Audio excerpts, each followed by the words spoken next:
You believed you could end this, end me. But all you can do now is witness the world I'm about to unleash. Stranger Things 5, Volume 1 is done. Volume 2 drops on Christmas. And right now, every YouTube channel is saying the same thing. Rewatch Season 1. Rewatch Season 4. Spot the parallels. That is fine.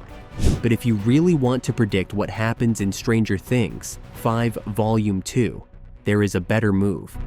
Do not just rewatch the show. Study the stories it is copying. In this video, 3 stories you must watch before Stranger Things. 5. Volume 2. I am going to give you a simple homework list for the next month. 3 books and movies that map almost perfectly onto what Volume 1 started and what the Christmas episodes are probably going to finish. Story number 1. A Wrinkle in Time. This one is huge for Stranger Things 5. A Wrinkle in Time is about a group of kids traveling through space and time to rescue someone they love from a cosmic, shape-shifting evil. Is that his work? What's it about? He believes that we could travel the universe instantaneously. So you fall to space? More likely wrinkle it. They do it by moving through a kind of shortcut in reality, a wrinkle instead of normal time.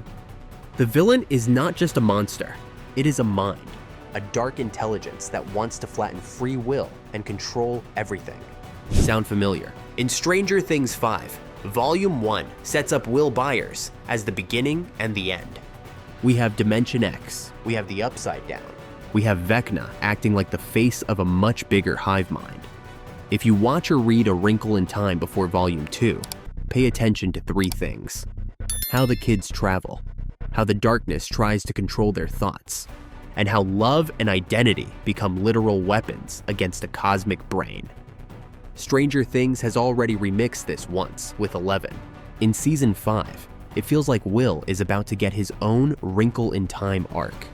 A kid pulled between 2 minds, trying to decide which one he belongs to. Story number 2. It by Stephen King. The Duffers have never hidden this one. Small town, group of kids. The entire camp? There are rumors of Indians, but no sign of an attack. Cosmic evil that feeds on fear. A monster that comes back in cycles and changes shape based on what you are most afraid of. In It, the real horror is that the town gets used to the pattern. People look away. The adults forget what happened. Only the kids remember the truth. And even they start to forget when they grow up.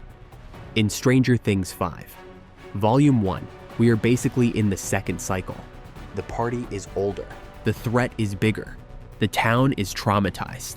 And the evil has history with them. If you watch or read it before Volume 2, focus on 2 things. How the kids fight Pennywise as children, and how they have to come back as adults and fight the same evil again, but with their memories broken. That is the blueprint for where Stranger Things is right now. The question for Volume 2 is simple. Are we watching the final battle?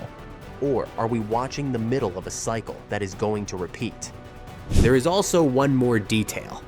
In It, the final fight is not really about punching the monster. It is about understanding what it is, what rules it follows, and what it is afraid of. We have spent all of Stranger Things 5 Volume 1 learning how Vecna and the hive mind work. Volume 2 is where that knowledge has to pay off. Story number 3, The Lion, the Witch, and the Wardrobe. This is the sneaky one, and it matters because of the Christmas release. I ain't gonna smell it if that's what you want. With Adam's flesh and Adam's bone sits at Cair Paravel enthroned. The evil time will be over and done. In The Lion, the Witch, and the Wardrobe, the kids enter another world through a normal object. A wardrobe in a spare room. That world is locked in a state of endless winter. Always winter and never Christmas. Under the control of a powerful witch. The turning point of that story is when Christmas finally arrives. The snow is still there. The danger is still there. But the arrival of gifts and hope means the spell is starting to break. Now think about Stranger Things 5 Volume 2, dropping on December 25th. Netflix and the Duffers did not pick that date by accident. They know our brains link Christmas to happy endings and warm feelings. If they are using Narnia logic, Christmas in Stranger Things 5 is not the end of winter. It is the moment the real war starts. If you watch or read The Lion, the Witch, and the Wardrobe before Volume 2, pay attention to 3 things. How the kids cross between worlds, how the endless winter works, and how the arrival of Christmas does not remove danger. It exposes it. Now here is your Stranger Things 5 homework list in 1 sentence. A wrinkle in time for the time in mind. War around Will and Dimension X. If for the repeating cycle of evil in Hawkins, and the idea that Vecna might not be the final boss.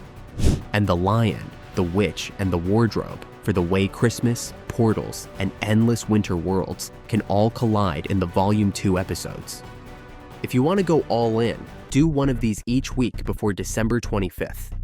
By the time Volume 2 drops, a lot of Stranger Things 5 will feel less like a random twist, and more like the final act of 3 stories you already know.